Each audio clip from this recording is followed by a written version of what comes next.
Thank you very much.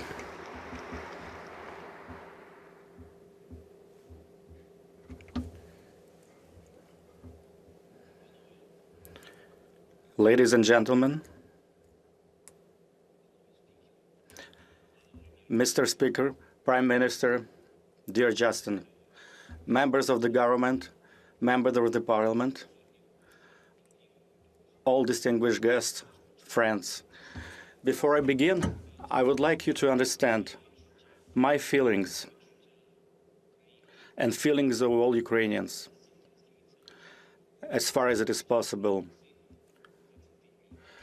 Our feelings over the last 20 days. 20 days of a full-scale aggression of Russian Federation after 8 years of fightings in Donbass region. Can you only imagine?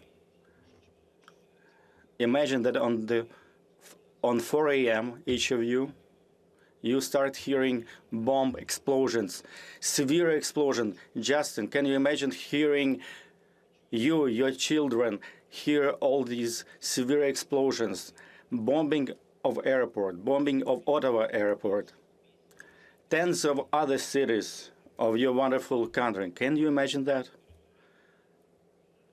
Cruise missiles are falling down on your terrain, and your children asking you what happened, and you are receiving the first news which infrastructure objects have been bombed and destroyed by Russian Federation. And you know how many people already died.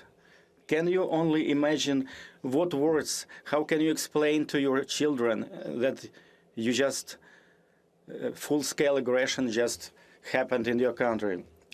You know that this is war to annihilate your state, your country. You know that this is the war to subjugate your people.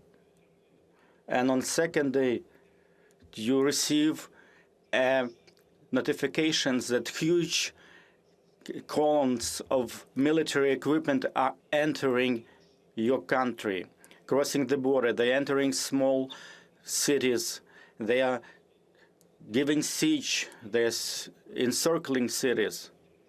And they start to shell civil neighborhoods. They bomb school buildings.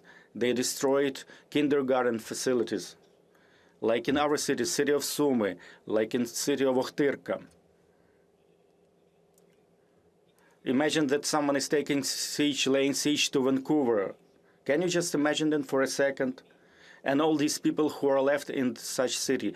And this is exactly the situation that our city of Mariupol is suffering right now. And they are left without heat or hydro, or without means of communicating, almost without food, without water, seeking shelter in bomb shelters. Dear Justin, dear guests, can you imagine that every day you receive memorandums about the number of casualties, including among women and children? You've heard about the bombings. Currently, we have 97 children that died during this war. Can you imagine famous CN Tower in Toronto? If it was hit by Russian bombs. Of course, I don't wish this on anyone, but this is our reality in which we live. We have to contemplate, we have to see where the next bombing will take place. Your Churchill Square, we have a Freedom Square in the city of Kharkiv. Our Babin Yar, the place where victims of Holocaust were buried, and it has been bombed by the Russians. Imagine that Canadian facilities have been bombed, similarly as our buildings and memorial places are being bombed. A number of families have died. Every night is a horrible night. Russians are shelling from all kinds of artillery, from tanks.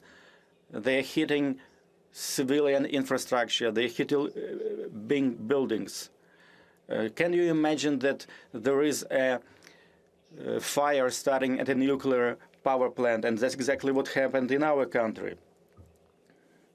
Each city that they are marching through, they're taking down Ukrainian flags. Can you imagine someone taking down your Canadian flags in Montreal and other Canadian cities? I know that you all support Ukraine. We've been friends with you, Justin, but also I would like you to understand, and I would like you to feel this, what we feel every day. We want to live, and we want to be victorious. We want to prevail for the sake of life. Can you imagine when you call your friends, your friendly nation, and you ask, please close the sky, close the airspace, please stop the bombing. How many more cruise missiles have to fall on our cities until you make this happen? And they, in return, they express their deep concerns about the situation. When we talk with our partners, and they say, please hold on a little longer.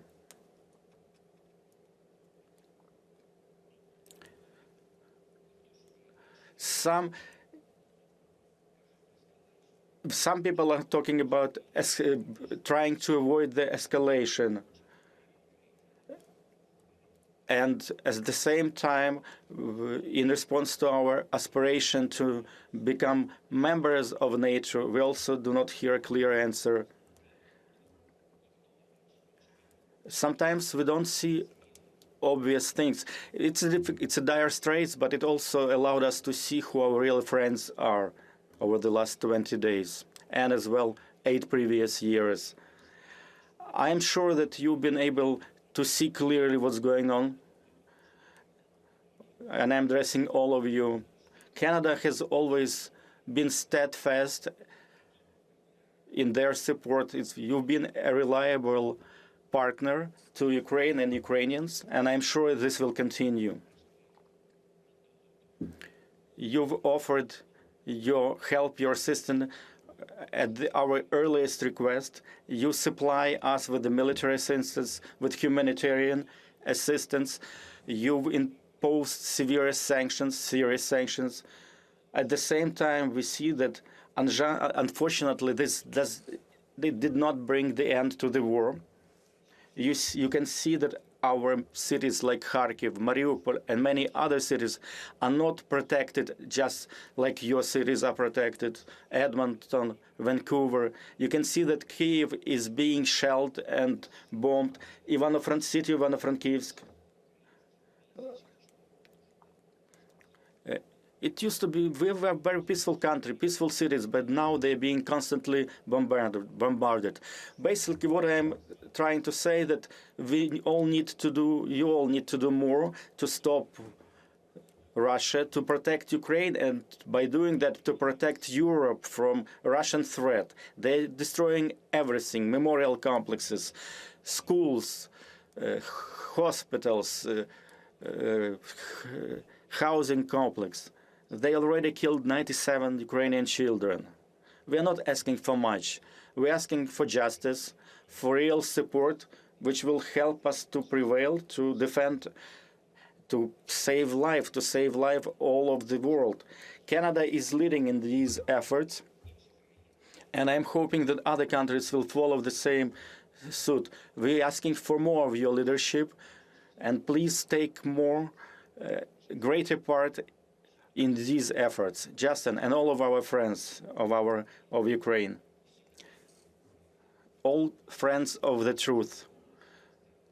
Please understand how important it is for us to close our airspace from Russian missiles and Russian aircrafts. I hope you can understand.